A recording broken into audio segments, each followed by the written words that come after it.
তুই এইরকম জানলে কোনোদিনও তোর সাথে বন্ধুত্ব করতাম না।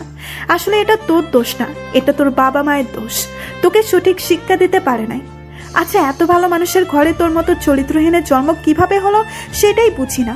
এখন তো তোর জন্ম নিয়েও আমার সন্দেহ হচ্ছে।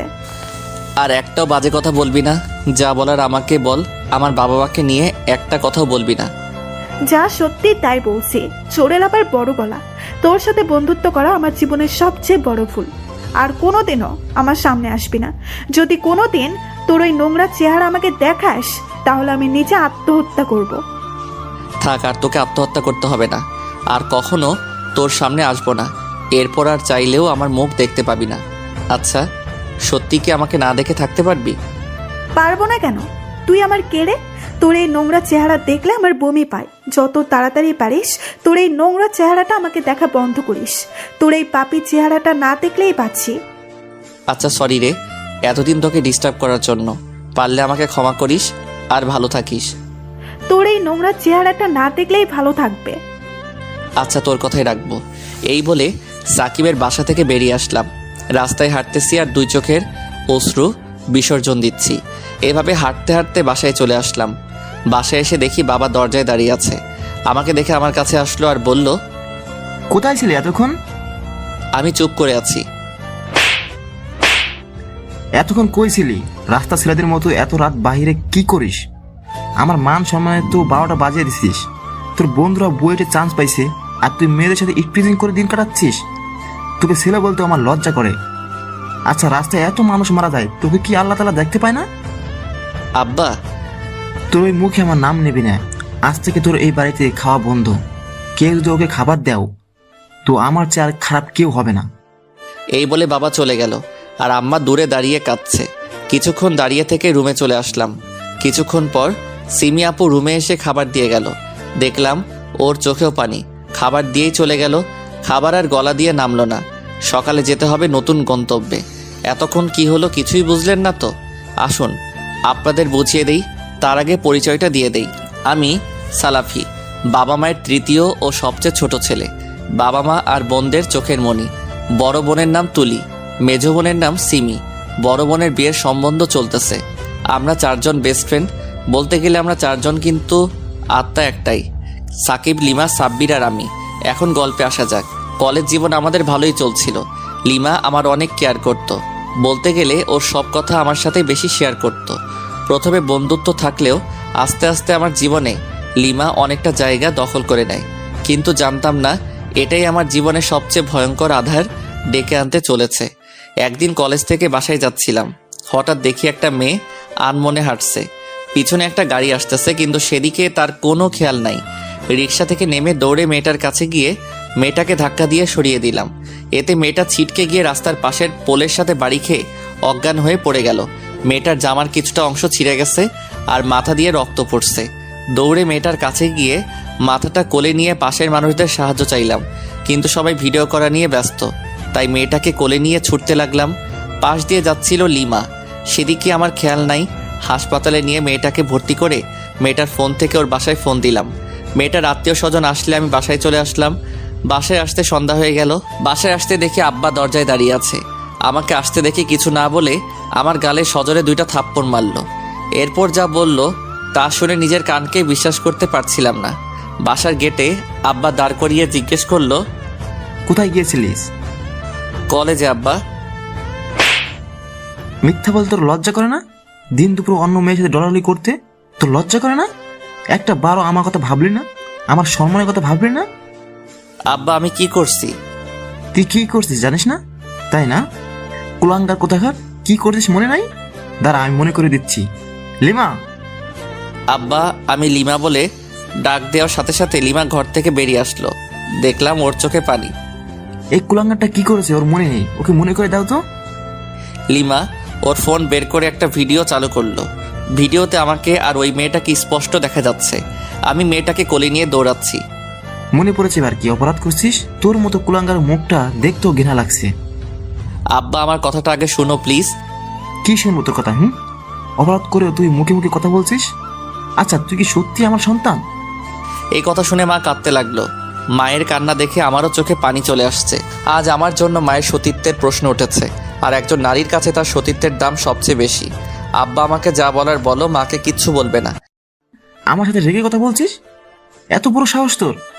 দাঁড়া, তোর সাহস ছুটাচ্ছি। এই বলে আব্বা একটা লাঠি এনে এলোপাতাড়ি পিটাতে লাগলো। আমি শুধু কাতরাচ্ছি আর বলছি, আব্বা আমি কোনো খারাপ কাজ করি নাই, কিন্তু কে শোনে কার কথা? আব্বা মারতেই আছে। অন্যদিকে সিমি আপু মাকে ধরে কাঁদতেছে আর বলছে, মা, আব্বাকে মারতে মানা করো প্লিজ। এইভাবে মারলে ভাইয়া মরে যাবে। ও মা, তুমি তো মা, প্লিজ তুমি কিছু করো। মা কিছুই বলছে না, শুধু কাঁদছে। অন্যদিকে লিমা শুধু দাঁড়িয়ে দাঁড়িয়ে দর্শকের মতো দেখছে, সাথে বড় আপুও। সিমি আপু কোনো উপায় না পেয়ে আব্বার পা জড়িয়ে ধরে বলছে, আব্বা প্লিজ ভাইয়াকে ছেড়ে দাও, আর মেরো না, ভাইয়া মরে যাবে। আব্বা তুমি দয়া করো। সিমি আপুর কথাই মনে হয় আব্বার কিছুটা দয়া হয়েছে, তাই আব্বা আমাকে ছেড়ে দিয়ে বললেন, আজ তোকে ছেড়ে দিলাম, কিন্তু তোর খাওয়া দাওয়া বন্ধ, তোর কলেজ যাওয়া বন্ধ, তোকে আর পড়তে হবে না। কেউ যদি ওকে খাবার দেয় তার জন্য কঠিন শাস্তি অপেক্ষা করছে। এই বলে আব্বা চলে গেল। মাও কাঁদতে কাঁদতে চলে গেল, সাথে বড় আপুও।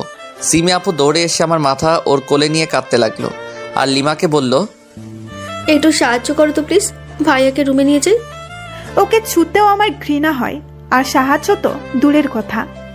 তোমরা না বেস্ট ফ্রেন্ড, তাহলে তুমি এসব বলছো কেন? Best friend? হাসালেন। ওর মতো চরিত্রহীন আমার বেস্ট ফ্রেন্ড? ও মরলেও আমার যায় আসে না। চুপ, আর একটাও বাজে কথা বলবে না। আজকের জন্য অনেক পস্তাবে তুমি। এখন আমাদের বাসা থেকে বের হও। যাচ্ছি, আপনাদের বাসায় থাকতে আসে নাই। চরিত্রহীনের বোনের আবার বড় কথা। এই বলে লিমা চলে গেল। সিমি আপু আমাকে ধরে রুমে নিয়ে গেল আর ব্যান্ডেজ করে দিল। আমি আপুকে বললাম, সত্যি বলছি আপু, আমি কিছু করি নাই। আমার তোর উপর বিশ্বাস আছে।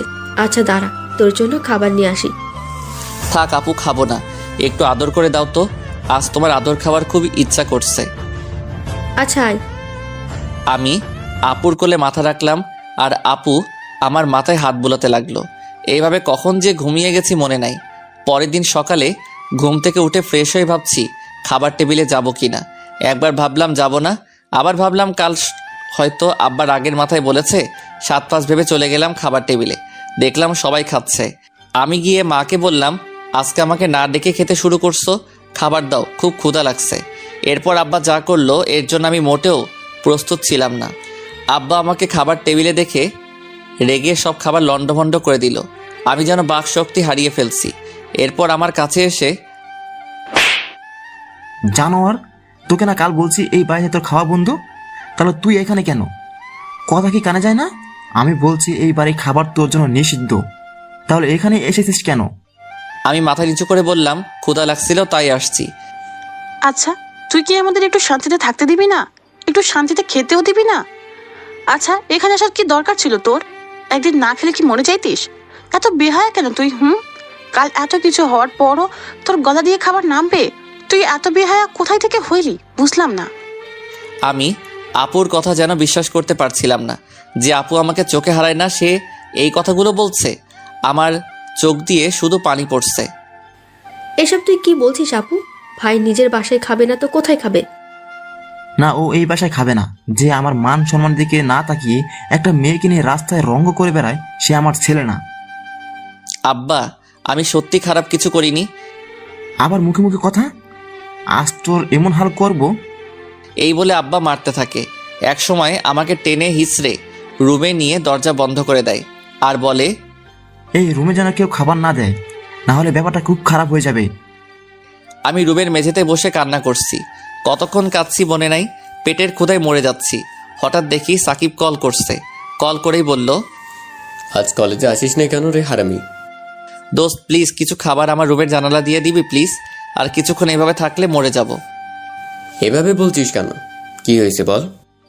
প্লিজ দোস্ত দিয়ে যা। এক্ষুনি যাচ্ছি, একটু ওয়েট কর।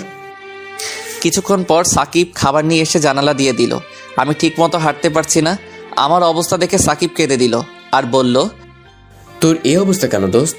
কি হয়েছে তোর? কে তোর এই অবস্থা করেছে? প্লিজ বল দোস্ত। সব আমার ভালো মানুষের ফল রে। আচ্ছা তুই যা, আব্বা দেখলে খুব রাগ করবে, যা প্লিজ। সাকিবকে অনেক বুঝিয়ে পাঠিয়ে দিলাম। এইভাবে প্রায় 1 মাস চলল। সাকিব প্রতিদিন খাবার দিয়ে যায়। একদিন হঠাৎ দেখি কে জানি দরজা খুলে দিল। দরজা খোলার সাথে সাথে সিমি আপু দৌড়ে এসে আমাকে জড়িয়ে ধরে কাঁদতে লাগলো। আমার চোখ দিয়ে পানি বের হচ্ছে না, কেন হচ্ছে না জানি না। পিছনে দেখলাম সাকিব আর মা দাঁড়িয়ে আছে। মা কেমন আছো? বেঁচে আছি কিনা দেখতে আসছো তাই না? দেখো মরি নাই, বেঁচে আছি। হেই দোস্ত, তাড়াতাড়ি রেডি হয়ে নে, বাইরে যাব। মা কেমন আছো? বেঁচে আছে কিনা দেখতে আসছো তাই না? দেখো মরি নাই, বেঁচে আছি। মা আমার কথা শুনে কাঁদতে কাঁদতে চলে গেল। আমি সাকিবের কথা শুনে স্তব্ধ হয়ে গেলাম। ও কি সত্যি বলছে? কি ভাবছিস? সত্যি বলছি, তাড়াতাড়ি নে, বাইরে যাব। চেহারা কি করে রেখেছিস? সাকিবের কথায় বাহিরে যাওয়ার লোভটা সামলাতে পারলাম না। তাড়াতাড়ি রেডি হয়ে গেলাম। আয়নার সামনে গিয়ে নিজেকে চিনতে পারলাম না। মনটা খারাপ হয়ে গেল। সাকিব পিছন থেকে ঘাড়ে হাত দিয়ে বলল, মন খারাপ করিস না, সব ঠিক হয়ে যাবে, চিন্তা করিস না। তুইও কি ওদের মতো মনে করিস আমি চরিত্রহীন? দুনিয়ার সবাই বললেও আমি বিশ্বাস করব না। আমি আমার বন্ধুকে চিনি। তাহলে লিমা চিনল না কেন? ওর কথা বাদ দে, ওর নামও আর বলবি না। আচ্ছা, আমিও তোমাদের সাথে যাব। ঠিক আছে আপু, চলেন। তিনজনে বাহির হলাম। রুমের বাহিরে দেখে আব্বা মাথা নিচু করে বসে আছে। আমাদের আসার শব্দ শুনে আমার দিকে কেমন করে যেন তাকালো। আমি দেখার সাহস পেলাম না। বাহিরে চলে আসলাম। বাহিরে বেরিয়ে একটা দীর্ঘ নিঃশ্বাস ফেললাম। আজ কতদিন পর খোলা আকাশ দেখলাম। বাহিরের মানুষজন কেমন করে যেন দেখছে। চল আগে সেলুনে যাব। তিনজনে সিএনজিতে এসে আগে সেলুনে গেলাম। সিমি আপু আর সাকিব অনেক কথা বলছে আমার মন ভালো করার জন্য। আমি শুধু শুনছি। সেলুন থেকে তিনজনে একটা পার্কে গেলাম। সেখানে গিয়ে একপাশে তিনজনে বসলাম। সাকিব খাওয়ার জন্য কিছু আনতে গেল। আমি সিমি আপুকে বললাম, আমাকে বাহির করলে কেমনে আপু? সে অনেক কথা, পরে শুনিস। না, এখন শুনবো। আচ্ছা শোন তাহলে। আমি সাকিবকে অনেক অনুরোধ করি আব্বাকে রাজি করানোর জন্য। সাকিব প্রায় প্রতিদিন আব্বার কাছে আসে আর হাত পা ধরে অনুরোধ করে। আব্বা অনেকভাবে অপমান করে, কিন্তু সাকিব হাল ছাড়েনি। অবশেষে আজ পা ধরে অনেক অনুরোধ করে কান্না করে। অবশেষে আব্বা রাজি হয়। এত কিছু হয়ে গেল আর আমি জানতে পারলাম না। কি হয়ে গেল আর কি বুঝতে পারলি না? আমি সাকিবকে জড়িয়ে ধরে কাঁদতে লাগলাম। সাকিব আমাকে সান্ত্বনা দিতে লাগলো। অনেকক্ষণ তিনজনে গল্প করলাম। তারপর তিনজনে উঠে বাহিরে আসতে যা দেখলাম, নিজের চোখকেও বিশ্বাস করতে পারছিলাম না। দেখলাম লিমা একজনের সাথে। পার্কের একপাশে লিমা আর সাব্বির বসে আছে। লিমাকে দেখে ওর সাথে কথা বলার লোভটা সামলাতে পারলাম না। ওদের দিকে যেতে চাইলে সিমি আপু বাধা দিয়ে বলল, তুই ওদের কাছে যাবি না। আমি কোনো বাধা না মেনে ওদের কাছে চলে আসলাম। ওদের সামনে গিয়ে জিজ্ঞেস করলাম, কেমন আছিস তোরা? সাব্বির তাড়াতাড়ি আমার কাছে এসে বলল, আমরা ভালো আছি, তুই কেমন আছিস? এ কি হাল হয়েছে তোর? মাফ করে দিস ভাই।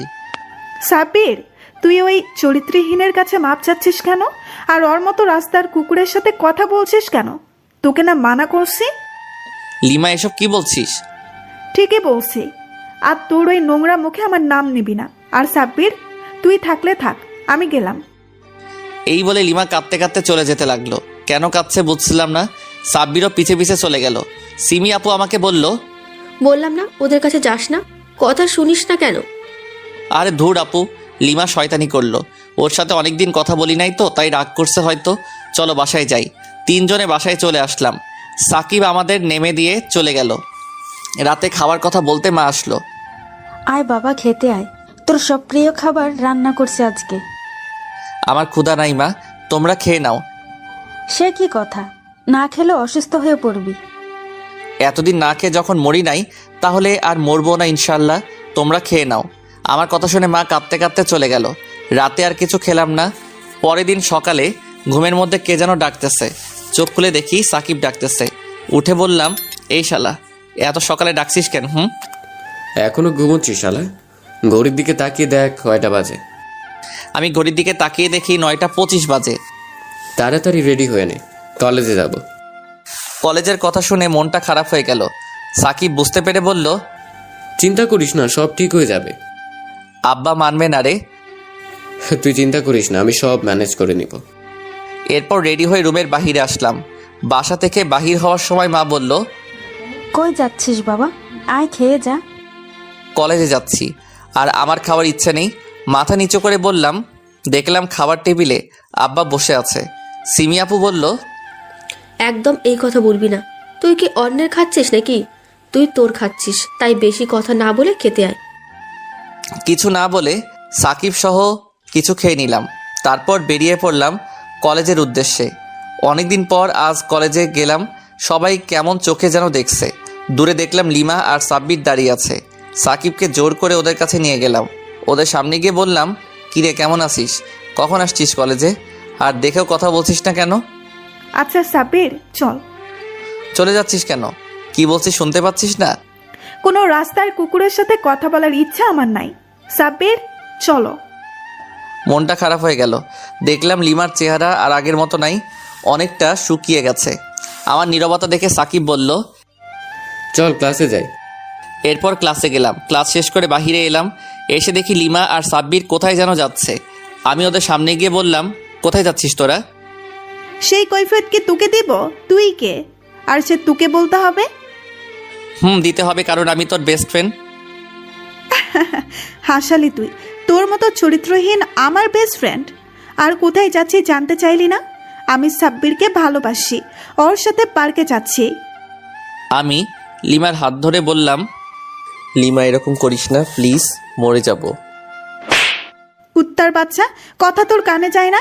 এরপর যদি কোনোদিন আমাকে টাচ করার সাহস করিস তো মেরে ফেলবো। এই বলে ওরা চলে গেল। আর আমি শুধু একটা কথাই ভাবছি, এই কি সেই লিমা? এত মানুষের মাঝে ও আমাকে থাপ্পড় মারতে পারলো। ওইখানেই দাঁড়িয়ে ওইসব ভাবছি। সাকিব কোথা থেকে যেন এসে বলল, চল বাসায় যাই। ওকে কিছু বুঝতে না দিয়ে বললাম, চলো। এভাবে দিন চলতে লাগলো। প্রতিদিন বেহায়ের মতো লিমার সামনে যাই একটু কথা বলার জন্য, কিন্তু অপমান ছাড়া কিছু পাই না। একদিন কলেজ থেকে বাসায় ফিরছিলাম, কয়েকজন পুলিশ আমাকে তুলে নিয়ে যায়। তুলে নিয়ে অনেক টর্চার করে। সাকিব জানতে পেরে দ্রুত উকিল নিয়ে আমার জামিন করায়। পরে জানতে পারি লিমা নাকি আমার বিরুদ্ধে ইফটিজিংয়ের মামলা করছে। পুলিশ এমন টর্চার করে যে দাঁড়াতে পারছিলাম না। সাকিব ধরে ওর বাসায় নিয়ে যায় আর সিমি আপুকে ফোন করে সব জানিয়ে দেয়। এভাবে জীবন চলতে পারে না সালাফি, তুই বুঝছিস না কেন? ওকে খুব ভালোবাসি যে। তুই নিজেকে সংযত রাখ দোস্ত। দেখ, তোকে ঘুরে দাঁড়াতে হবে, তোকে দেখিয়ে দিতে হবে তুই পারবি। পারবো দোস্ত, সব পারবো। আজকে থেকে আগের সালাফি মরে গেল। এভাবে দুজনে অনেক কথা বললাম। 3 দিন পর আজ আমি সুস্থ। সাকিব সহ কলেজে গেলাম। লিমা আমাকে দেখে বলল, এখনো বেঁচে আছিস? তোর তো দেখি কই মাছের প্রাণ। লিমা, আমি তোমাকে ভালো ভাবতাম, কিন্তু তুমি যে এত নিচু মানসিকতার তা জানতাম না। ও যে কষ্ট আমাকে দিয়েছে তার 1000 গুণ কষ্ট ওকে দিব। ও তোকে কোনো কষ্ট দেয়নি, আর একদিন এই কাজের জন্য অনেক পস্তাবি। সাকিব চল তো, ভালো লাগছে না। এইভাবেই নানাভাবে প্রতিদিন লিমা আমাকে অপমান করে, কিন্তু আমি আর কিছু মনে করি না। আর আমি এখন বাসায় থাকি। বলতে বলতে এইচএসসি পরীক্ষা চলে আসলো। পরীক্ষা দিলাম, ইনশাআল্লাহ পরীক্ষা ভালো হইল। সে অনুযায়ী ফলাফল আলহামদুলিল্লাহ ভালোই হলো। সবাই চয়েস দিলাম ঢাকা বিশ্ববিদ্যালয়ে, কিন্তু আমি আর সাকিব লন্ডনের এক মেডিকেলে চয়েস দিলাম। সেখানে আমার সিলেকশন হলো, আর সাকিবের হলো না। ও আমাকে অভিনন্দন জানালো। আমি এই ব্যাপারটা কাউকে জানাতে বাধ্য করলাম। আমার এতদিন লেখাপড়ার খরচ সাকিব দিয়েছে। অন্যদিকে সাব্বির কেন জানি দুজনকে আসতে বলল। গিয়ে দেখি লিমাও ওর সাথে আছে। ওদের 3 জনের ঢাকা বিশ্ববিদ্যালয়ে সিলেকশন হয়েছে। আমার হয়নি শুনে লিমা বলল, ঢাকা বিশ্ববিদ্যালয় কি যেমন তেমন রাস্তার কুকুরের জন্য নাকি যে সবার চান্স হবে? আমি শুনে হাসলাম, সাথে সাকিবও হাসলো। তারপর আমি বললাম, আচ্ছা, আমার পক্ষ থেকে আজ তোদের জন্য ট্রিট। আমার কথায় লিমা যেন কেমন করে তাকালো। মনে হয় ভাবলো আমি দুঃখে পাগল হয়ে গেছি। একটু পর ওদের কাছে বিদায় নিয়ে বাসায় চলে আসলাম। বাসায় এসে যা দেখলাম তার জন্য মোটেও প্রস্তুত ছিলাম না। মন খারাপ করে বাসায় আসলাম। এসে দেখি আব্বা দাঁড়িয়ে আছে দরজার সামনে। আমাকে দেখে কাছে আসলেন। এসেই ঠাস ঠাস করে চর মেরে বলতে লাগলেন, সারাদিন কই ছিলি? আমি কোনো কথা বলছি না। তখন বড় আপু বলল, নিশ্চয়ই কোনো মেয়েকে ইফটিজিং করতে গেছিল, যার যে স্বভাব। আপু, তুই চুপ করবি? চুপ করবো কেন? সত্যি বলে গায়ে লাগে, তাই না? ওর কলেজের অনেক খারাপ ছেলে মেয়েরা বিভিন্ন ভার্সিটিতে চান্স পাইছে, ও পায় না কেন? সারাদিন মেয়ের পিছনে ঘুরে বেড়ায়, আর সে নাকি হবে ডাক্তার। ওকে জন্ম দেওয়াই ভুল হয়েছে। আমি বুঝি না ওর মতো কুলাঙ্গার আমাদের পরিবারে কিভাবে জন্ম নিল। আমার মুখ দিয়ে কোনো কথাই বের হচ্ছে না। আমার চোখ দিয়ে শুধু পানি পড়ছে। তোর মতো কুলাঙ্গারের চেয়ে আমি যদি নিঃসন্তান হতাম তবু ভালো হতো। তোর মতো চরিত্রহীনকে এত টাকা দিয়ে খাইয়ে পরিয়ে আমি অনেক ভুল করেছি। তার চেয়ে যদি একটা রাস্তার কুকুরকে খাওয়াতাম তবু ভালো হতো। আমার মান সম্মান নষ্ট করতে হতো না। তোর পিছনে টাকা নষ্ট না করে সেই টাকা যদি ব্যাংকে টাকা রাখতাম তবে আমার মেয়েটার বিয়ে দিতে এত কষ্ট হতো না। তুমি আমার কাছে সেই টাকা এখন চাচ্ছ? আব্বা আমার কাছে তেড়ে এসে বললেন, হ্যাঁ চাইছে, দিতে পারবি? দে, টাকা ফেরত দে। কি বলছো আব্বা? ও তোমার ছেলে, আর ওকে ভরণ পোষণ করানো তোমার কর্তব্য। আপু তুই কথা বলিস না। আচ্ছা, বেঁচে থাকলে আপনার টাকা ফেরত দেবো ইনশাল্লাহ। এই বলে রুমের দিকে যাচ্ছিলাম, তখনই আব্বা বলে উঠলেন, ওই দিকে কই যাচ্ছিস? আমার বাড়িতে তোর কোনো জায়গা নেই। তুই এখনই বাসা থেকে বের হয়ে যাবি। আব্বা, কথা ভুলে যাওয়ার রোগ তোমার কবে হলো? কি বলতে চাচ্ছিস? এসব কথা কি সবার সামনে বলবো? সইতে পারবে? আব্বা আর কোনো কথাই বলল না, চুপসে গেল। কি বলতে চাচ্ছিস আপু? হ্যাঁ, আজ সব কথা বলবো। তোর এই বাড়িতে থাকা খাওয়ার জন্য মোটা অঙ্কের টাকা নিচ্ছে আব্বা। এরপরেও কিভাবে বাসা থেকে বাইর হতে বলো আব্বা? মা কাঁদতে কাঁদতে চলে গেল। আমিও আর দাঁড়িয়ে থাকতে পারলাম না, রুমে চলে এলাম। কিছু ভালো লাগছিল না, না খেয়ে শুয়ে পড়লাম। পরের দিন সাকিব এসে নিয়ে গেল। ওর সাথে কোনো কথাই বলি নাই, কিছু খাইও নাই। সাকিব একটা রেস্টুরেন্টে নিয়ে গেল, তবুও ওর সাথে কোনো কথা বললাম না। খাবার অর্ডার করলো, আমি কিচ্ছু খাচ্ছি না, শুধু ওর দিকে তাকিয়ে আছি আর ও এদিক ওদিক তাকাচ্ছে। অনেক সময় ওর দিকে তাকিয়ে আছি। হঠাৎ খাবার ছেড়ে উঠে গিয়ে বিল দিয়ে আমার কাছে এসে হাত ধরে বাইকে করে একটা পার্কে নিয়ে গেল। আমার সামনে দাঁড়িয়ে বলল, কি হয়েছে তোর? এরকম কেন করলি? কি করেছি? কিছু করিস নাই? হ্যাঁ সরি। তোর কষ্টের দিনে আমি কিভাবে চুপ থাকি বল? তাই বলে আমাকে জানাবি না? তোর বাবার কথা তোকে কিভাবে বলি বল? তোর বাবার এইসব কথা তোকে বললে তোর কি মন ভালো থাকতো? তোর খারাপ লাগতো না? আর বড় কথা হচ্ছে, তোর বাবার প্রতি কি তোর সেই আগের সম্মানটা থাকতো? আমার মুখ দিয়ে কোনো কথাই বের হচ্ছে না। সত্যি তো, ও সব ঠিক বলছে। আমি তো এইসব কথা মেনে নিতে পারতাম না।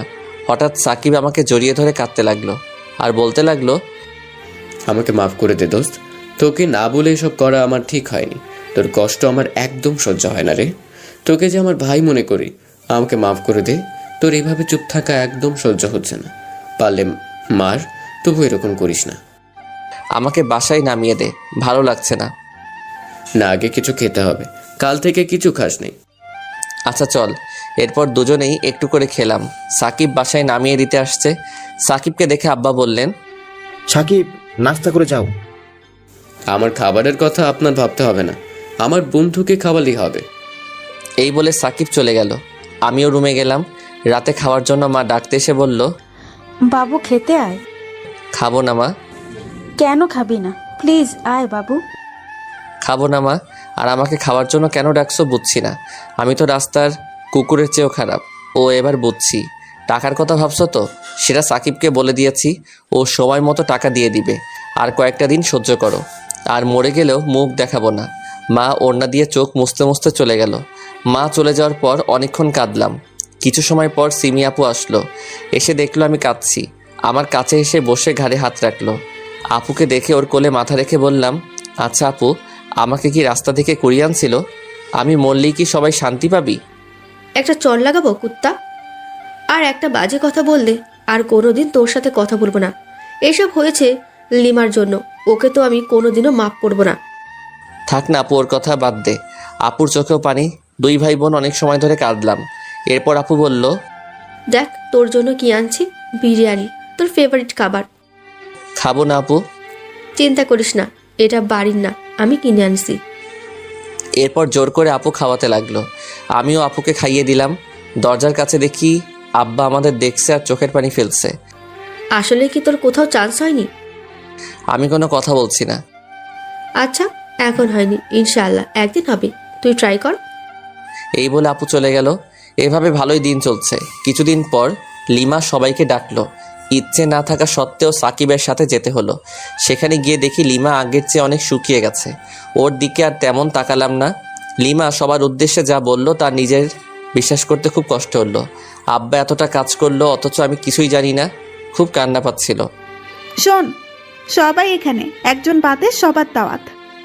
কিসের দাওয়াত? বড় আপুর বিয়ে।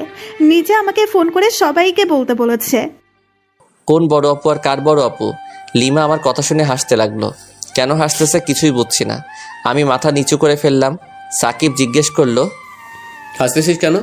আর কোন বড় অপর বিয়ে? তুলিয়াপুর বিয়ে সামনের শুক্রবার। লিমার কথা শুনে যেন আকাশ থেকে পড়লাম। আমার নিজের বোনের বিয়ে, অথচ আমি জানি না। আমাকে একবার জানানোর প্রয়োজন মনে করেনি কেউ। দু চোখ দিয়ে পানি পড়তে লাগলো। খুব ভালো হয়েছে তাই না? কোনো শুভ অনুষ্ঠানে চরিত্রহীনের থাকার কোনো অধিকার নাই। তুই চুপ করবি? ও যাই হোক, ও তো নিজের ভাই, তাই না? নিজের ভাই তো কি হয়েছে?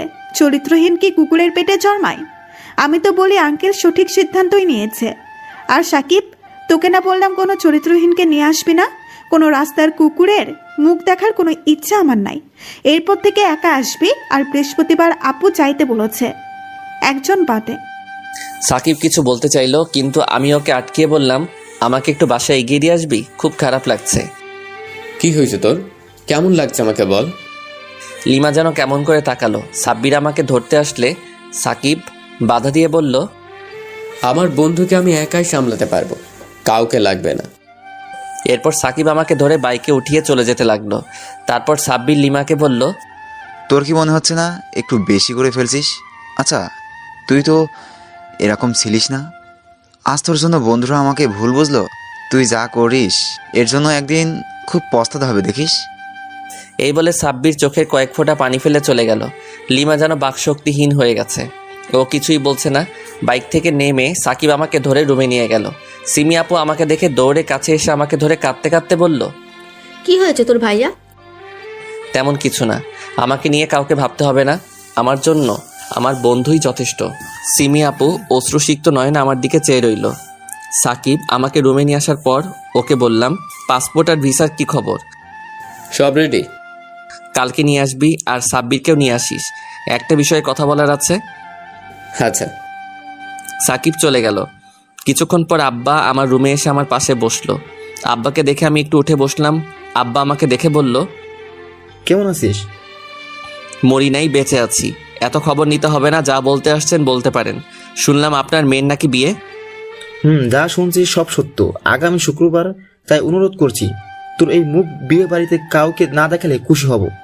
আমি চাই না কোনো চরিত্রহীনের জন্য আমার মেয়ের বিয়ে ভেঙে যাক। তুই চাইলে তোর পা ধরছি, তবু ওই দিন বাইরে আসিস না, দয়া করে। আমি হাসতে হাসতে বললাম, আপনাকে চিন্তা করতে হবে না, আর আমার পা ধরতে হবে না। আমি কথা দিচ্ছি কাউকে মুখ দেখাবো না, আপনি নিশ্চিন্তে থাকতে পারেন। আব্বা চলে গেল। কিছু সময় পর একটা অপরিচিত নাম্বার থেকে কল আসলো। রিসিভ করে, আসসালামু আলাইকুম। ওয়ালাইকুম আসসালাম। আপনার ফ্লাইট আগামীকাল বৃহস্পতিবার 8:15। ওকে। কল কেটে দিয়ে দেখি বড় আপু দাঁড়িয়ে আছে। আমাকে জিজ্ঞেস করলো, কিসের ফ্লাইট? কিছু না, কি বলতে আসছেন সেটা বলেন। এভাবে বলছিস কেন? একটু ভালো করে কথা বল না প্লিজ। জানিস আগামী শুক্রবার আমার বিয়ে। জানতাম না, আমার বন্ধুদের কাছে শুনলাম, আর কেউ একজন নাকি বলেছে চরিত্রহীন ছাড়া যেন সবাই থাকে। আর আপনার বাবা একটু আগেই বলে গেল যেন এই নোংরা মুখ কাউকে না দেখাই। এই কথাটাই আপনিও বলতে এসেছেন তো? বলতে হবে না, আমি আমার মুখ কাউকে দেখাবো না ইনশাল্লাহ। আপনি নিশ্চিন্তে থাকতে পারেন, আর আপনার জন্য অনেক শুভকামনা রইল। এখন আপনি আসতে পারেন। আপু চলে গেল। কিছুক্ষণ পর সিমি আপু আর মা আসলো। ওদের দেখেই মাথাটা গরম হয়ে গেল। আমাকে কি একটু শান্তিতে থাকতে দিবে না? আমি কি এমন পাপ করছি যে সবাই আমাকে এত অপমান আর অবহেলা করছিস? আমি কি মানুষ না? আমার কি দুঃখ কষ্ট নাই? এর চেয়ে একেবারে মেরে ফেল আমাকে। আমার কথা শুনে সিমি আপু দৌড়ে আমার কাছে এসে জড়িয়ে ধরে কাঁদতে লাগলো। আমি কি করব বুঝতে পারছি না। আমি কাঁদতে কাঁদতে বললাম, আমার কাছে কেন আসছিস? আমি তো তোদের কেউ না। এইভাবে বলিস না, জানি তুই রেগে আছিস। সত্যি বলছি, আমি জানতাম না। আমাকে মাফ করে দে। আচ্ছা ঠিক আছে, যা, মাফ করলাম। এখন তোরা যা। কোথায় যাব? এই দেখ, তোদের জন্য খাবার নিয়ে আসছি, খেয়ে নে ছটপট। ইচ্ছে না থাকা সত্ত্বেও মা খাওয়াই দিল। খাওয়া দাওয়া শেষে ওরা চলে গেল। আমিও ঘুমিয়ে পড়লাম। পরের দিন, দিনটি বুধবার, সকালে সাকিব আর সাব্বির আসলো। সাকিব আমাকে পাসপোর্ট আর ভিসার কাগজগুলো এগিয়ে দিয়ে বলল, এই নে তোর জিনিস। কি এসব? কিছু না। আচ্ছা, কেমন আছিস তোরা? আলহামদুলিল্লাহ ভালো। সাব্বির, তোদের রিলেশন কেমন চলছে? কিসের রিলেশন? আমি হাসতে হাসতে বললাম, নে, আমার কাছ থেকে কিছু লুকাতে হবে না। আচ্ছা শোন, কাল তো লিমার জন্মদিন। আজ রাত 12টায় ওকে সারপ্রাইজ দিতে চাচ্ছি। সাব্বির, তোর কোনো আপত্তি আছে? আপত্তি? কেন থাকবে বল? আর আমাকে জিজ্ঞেস করছিস কেন? কিছু না, সে কথাই রইল। সাকিবের বাসায় আয়োজন কর তোরা। আর সাকিব, তুই আজ আমার সাথে থাকলে কি তোর কোনো সমস্যা হবে? এভাবে বলছিস কেন? সারাদিন আজ তোর সাথে থাকবো। আমি থাকলে কি খুব সমস্যা হবে? মাথা নিচু করে বলল, আরে তেমন কিছু না, তুই তো খুব ব্যস্ত মানুষ। লিমাকে সময় দিতে হবে তোকে, আরও কত কাজ। কিন্তু থাকতে চাইলে থাকতে পারিস। সাব্বিরও থেকে গেল। সিমি আপু আমাদের কাছে আসলো কফি নিয়ে। সিমি আপুর চোখের চাহনি আজ কেমন যেন লাগছে, কেমন করে যেন সাকিবের দিকে তাকিয়ে আছে। আমি কিছু বললাম না। একটু পর সিমি আপুকে অন্য রুমে ডেকে নিয়ে গেলাম। গিয়ে বললাম, আপু, আমি যা জিজ্ঞেস করব সত্যি কথা বলবি? আমি বুঝেছি তুই কি বলতে চাইছিস। সাকিবকে ভালোবাসিস আপু? আপু কোনো কথা বলছে না। বুঝলাম, পজিটিভ। ও যে তোর চেয়ে ছোট, মেনে নিতে পারবি? তাতে কি, ছোটদের কি ভালোবাসা যাবে না? আর যাকে ভালোবাসা যায় তাকে যে কোনো পরিস্থিতিতে মেনে নেওয়া যায়। বাহ বাহ বাহ। সিমি আপু লজ্জা পেয়ে দৌড়ে চলে গেল। আমি আবার ওদের কাছে গেলাম। তিনজনে সারাদিন অনেক মজা করলাম, অনেক কিছু খেলাম। এরপর একটা নদীর পাড়ে গেলাম। ওদের জিজ্ঞেস করলাম, আচ্ছা আমি যদি কোনো দিন না থাকি তাহলে কি মিস করবি আমাকে? এইভাবে বলছিস কেন? আর মেয়েদের ছেড়ে কই যাবি? আরে সিরিয়াস হচ্ছিস কেন? তোর তো লিমা আছে। আমি যদি কোনো দিন না থাকি তাহলে আমার জন্য দোয়া করিস আর লিমাকে সামনে রাখিস। সাব্বির কিছু বলতে চাইলো, কিন্তু তার আগেই ওর ফোন বাজতে লাগলো। ফোন রিসিভ করে কথা বলছিল। সাব্বিরকে বললাম ওর ফোনটা আমাকে একটু দিতে। এরপর লিমাকে বললাম, কেমন আছিস? কেমন আছি তোকে কেন বলতে যাব? তুই কে আমার? যে জন্য ফোন নিয়েছিস সেটা বল। তোর নোংরা মুখের কথা শোনার কোনো ইচ্ছা আমার নাই। শোন না, আজকে একটু সাকিবের বাসায় আসবি? প্লিজ, না করিস না। মনে কর জীবনে শেষবারের মতো তোর কাছে যাইছি। Please please. লিমা আমার কথা শুনে না করতে পারলো না। আচ্ছা আসবো, কিন্তু একটা কথা দিতে হবে। কি কথা? আজকের পর থেকে আর তুই বলে ডাকবি না। তোর মুখে তুই ডাক শুনতে আমার ঘৃণা লাগে। আচ্ছা তাই হবে। এরপর সাব্বিরকে ফোন দিয়ে দিলাম। এরপর তিনজনে মিলে ঘর সাজানোর জন্য কিছু ফুল আর বেলুন কিনলাম। ওইসব সাব্বিরের কাছে দিয়ে ওকে সাকিবের বাসায় পাঠিয়ে দিলাম। এরপর কিছুক্ষণ পর আমরা কেক আনতে যাচ্ছিলাম। কে যেন পিছনে ভাইয়া ভাইয়া বলে ডাকছে। পিছনে তাকাতে একটা মেয়ে জিজ্ঞেস করলো, কেমন আছেন ভাইয়া? আলহামদুলিল্লাহ।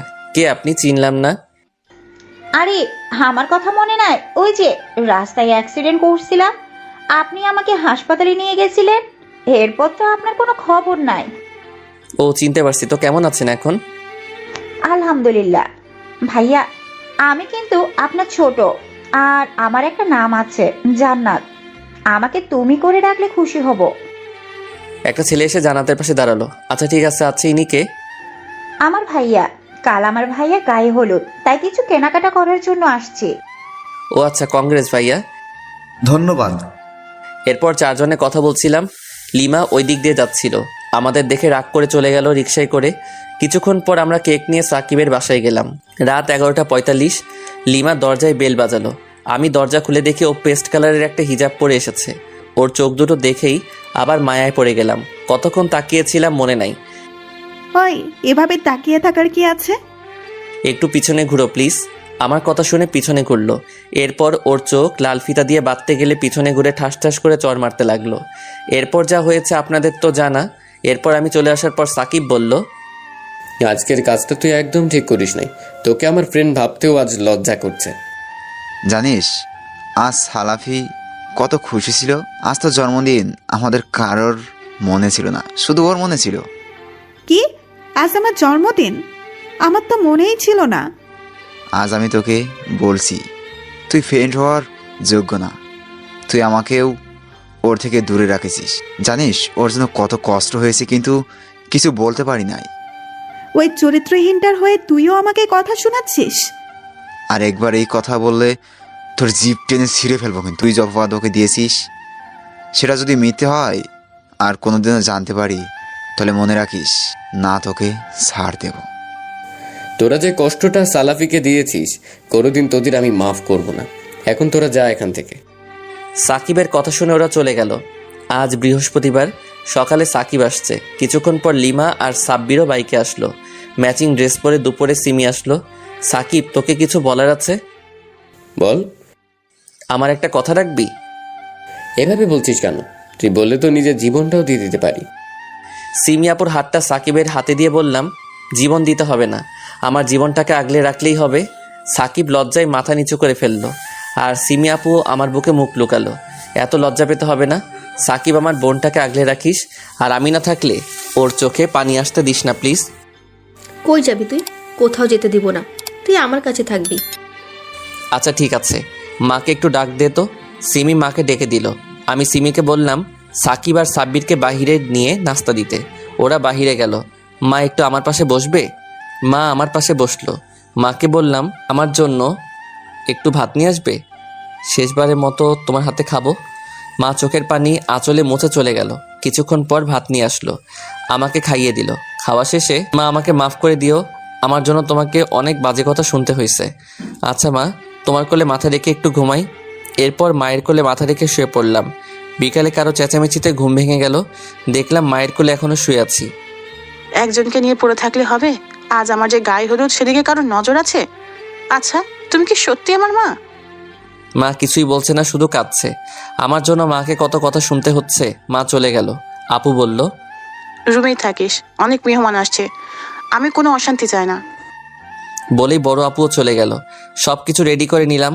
সাকিবকে ডেকে ওর কাছ থেকে কিছু টাকা নিলাম, আর আমার কাছে কিছু ছিল। আমি একটা ব্যাগে প্রয়োজনীয় কাগজপত্র নিয়ে 7টার দিকে রুম থেকে বেরিয়ে আসলাম। পড়ে গেলাম আরেক বিপদে। আপুকে হলুদ দিতে নাকি বরপক্ষ এসেছে। মাথা নিচু করে চলে আসছিলাম, কার সাথে যেন ধাক্কা খেলাম। মাথা উঠিয়ে দেখি জান্নাত দাঁড়িয়ে আছে। জান্নাত আমাকে জিজ্ঞেস করলো, ভাইয়া, আপনি এখানে? আপনার কোথাও লাগেনি তো? আপনি এখানে কেন? নিশ্চয়ই তুলি আপুর। আপনি? লিমা জান্নাতকে আর একটা কথা বলতে না দিয়ে ঠাস করে একটা চর মেরে বলতে লাগলো, ওই মেয়ে, তুই এখানে কেন? লজ্জা করে না? লজ্জাহীনের মতো একটা ছেলেকে ফলো করতে করতে বাসায় চলে আসছিস? আর এই বাড়িটা কি পতিতালয় নাকি, যে যখন পারছে এই বাসায় আসছে? লিমা তুই যা বলবি আমাকে বল, ওকে নিয়ে আর একটা বাজে কথা বলবে না। ও আমাদের বাড়ির মেহমান। বড় আপু বিয়ের স্টেজ থেকে নেমে এসে ঠাস ঠাস করে চর মারতে মারতে বলতে লাগলো, জানোয়ার, কুত্তা, তোকে বলি নাই তোর এই পাপি মুখ আজকে কাউকে দেখাবি না? তবুও কেন বাহিরে আসলি? আর কাকে বাসায় নিয়ে আসছিস? তোর সাহস কি করে অন্য রাস্তার মেয়েকে বাসায় নিয়ে আসার? তুই এখন বাসা থেকে বের হবি। আপা, ওকে বাসা থেকে বের করে দিবা নাকি আমি কিছু করব? এরপর আব্বা আমাকে ঘাট ধরে বাসা থেকে বের করে দিতে লাগলো। ঘটনাস্থলে সাকিব, সাব্বির আর সিমি আপু নাই, তাই অনায়াসে আব্বা আমাকে বাসা থেকে বাহির করে দিল। আমি রাস্তা দিয়ে হাঁটতেছি আর ভাবছি জীবনটা কতই না কষ্টের। অন্যদিকে রনি ভাই বাসায় প্রবেশ করতে করতে শুনতে পেল বড় আপু বলছে, এই রাস্তার মেয়ে তুমি যাবে নাকি তোমাকেও ঘাট ধাক্কা দিয়ে বের করে দিতে হবে? কে রাস্তার মেয়ে আর কাকে ঘাট ধাক্কা দিয়ে বাইর করে দিবি? রনি ভাইয়াকে দেখে বড় আপু আরো কড়া গলায় বলল, এই মেয়েটাকে বলেছি। ওই মেয়ে, তোমার কি লজ্জা শরম কিছু নেই? জান্নাত দৌড়ে গিয়ে রনি ভাইয়াকে জড়িয়ে ধরে কাঁদতে লাগলো। রনি ভাইয়া চিৎকার করে বলতে লাগলো, কে রাস্তার মেয়ে? ও আমার নিজের বোন, আর তোমরা ওকে রাস্তার মেয়ে বলছো? How dare you! সবাই চুপ। রনি ভাইয়ার চিৎকার শুনে সাকিব, সাব্বির, সিমি আপু সবাই চলে এসেছে। তাহলে ওইসব কি ছিল? সালাফি ওকে কুলে নিয়ে দৌড়াচ্ছিল কেন? এরপর জান্নাত সব কথা খুলে বলে। জান্নাতের কথা শুনে সবাই যেন আকাশ থেকে পড়ল। লিমা ধপ করে বসে পড়ল। ওদিন সালাফি না থাকলে হয়তো আজ জান্নাত বেঁচে থাকতো না। আর আপনারা ওকে প্রতিদিন মৃত্যুর যন্ত্রণা দিয়েছেন। আপনাদের দেখে করুণা হচ্ছে। সাব্বির লিমার কাছে গিয়ে ওকে তুলে ঠাস ঠাস করে চর মেরে আবার মাটিতে ফেলে দিয়ে বলতে লাগলো, তোর জন্য, শুধুমাত্র তোর জন্য আমার বন্ধুটার বিপদে পাশে থাকতে পারি নাই। ও আমাকে ভুল বুঝছে, আর জীবনেও তুই আমার সামনেও আসবি না। আঙ্কেল, মাফ করবেন, এই বিয়ে আমি করতে পারবো না। যে মেয়ে নিজের ভাইয়ের সাথে এরকম করতে পারে, সে যে আমার সাথে করবে না তার কি গ্যারান্টি? প্লিজ বাবা, এরকম করিও না, আমি তোমার পায়ে পড়ি। না, আমি এই বিয়ে করতে হঠাৎ সাকিবের ফোন বেজে উঠল। ফোন রিসিভ করেই বলতে লাগলো, সালাফি, কই তুই? আমার কথা বাদ দে, সময় খুব কম। রনি ভাইয়াকে ফোন দে। আচ্ছা। রনি ভাইয়া, আপনার পায়ে পড়ি, এই বিয়ে ভাঙবেন না। মেয়ের বাবার অনেক ক্ষতি হয়ে যাবে, ওনার সম্মান শেষ হয়ে যাবে। আপনার পায়ে পড়ি, মেয়েটার জীবন নষ্ট করবেন না। রনি ভাইয়া কিছুক্ষণ চিন্তা করে রাজি হয়ে গেলেন। সাকিব, তুই আমাকে মাফ করে দিস। আর 10 মিনিট পর আমার ফ্লাইট, তোকে না জানিয়ে চলে আসছি। তোদের সবাইকে ছেড়ে অনেক দূরে চলে যাচ্ছি। বেঁচে থাকলে আবার দেখা হবে। না, তুই এটা করতে পারি। কল কেটে দিছি। সাকিব হ্যালো হ্যালো করতে করতে মাটিতে বসে পড়ল আর কাঁদতে লাগলো। কিসের ফ্লাইট? আর সালাফি কোথায় যাচ্ছে? লন্ডন যাচ্ছে। কেন? ওখানে ও কি করবে? ওখানে ওর মেডিকেলে চান্স হয়েছে। 10 মিনিট পর ওর ফ্লাইট। ও আমাদের সবাইকে ছেড়ে চলে যাচ্ছে। এই কথা শুনে সিমি আপু আমার কাছে এসে বলতে লাগলো, তুই যা বলছিস সব মিথ্যে, তাই না? আমার ভাই কোথাও যাবে না, তাই না? আমার ভাই আমাকে ছেড়ে কোথাও যেতে পারে না। তুই মিথ্যে বলছিস। এইসব বলে কাঁদতে লাগলো।